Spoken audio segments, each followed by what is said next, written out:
It can't be enough, and I mean, I don't want to prioritize that to be one of my problems. Yeah. It cannot be one of my problems.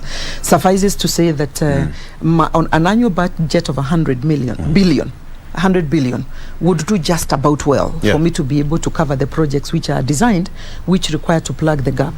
I am at 70 billion. I am not going to really complain. I'm not going to dwell there. Yeah. But the real challenges that we incur as we move day to day, for me, touch on land. Because, you know, land acquisition has become some business by some people, call them cartels, you know. But I think their days are numbered now with the digitization of, you know, processes that my sister Farida is working on with her team. So land acquisition occasions delays to projects even when they are funded. Way-leave acquisition occasions delay in implementation of projects even when they are funded and they are on course.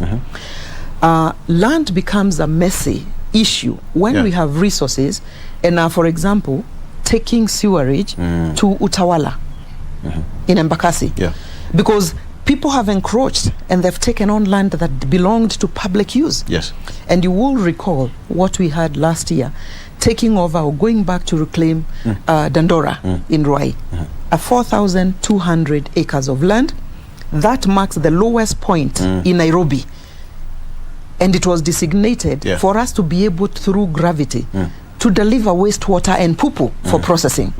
But some engineers, cartels, decided it's public land, it's open, they acquired it, they sold it, it turns hands, and unfortunately, we had to move in and take it because we are currently expanding. As the population expands, there is more wastewater generated, and we have to find a home for it to be processed. Otherwise, the city will become untenable, unlivable. So land is one of the big problems, not to talk about succession issues. Whenever we designate a location, and there are reasons why we designate a particular location. You know, like when you're delivering water through gravity, you know, the lowest point from the highest peak where the water is being sourced makes you a natural place. So sometimes we'll come to you, and because of succession issues, family issues, it becomes very, very difficult to be able to access land. We've also been exposed to politicization of projects, which is quite rampant. It is completely unacceptable. It is unacceptable. It's unthinkable because politicians are supposed to help with development. That is why you put them to office. But when they also come to negate projects and a realization of projects, it is completely unacceptable. Currently, I have a project which is in West Pokot, the first ever sanitation project in West Pokot. And we are caught up. We are not able to implement this project. And so we are having to look for an alternative project. Never mind, it is a funded project. I have a small project in Nyandarua. Again, somebody has run off to court. 1 year later, I cannot proceed with the project. So what happens? Conservatory orders all over. Absolutely. So those are some of the issues we are exposed to. We are, of course, also exposed to challenges to do with the interface of this devolved function.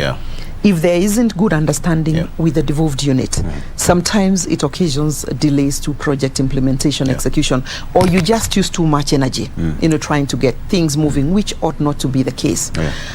Those are among some of the ones that come quickly to me when you talk about challenges.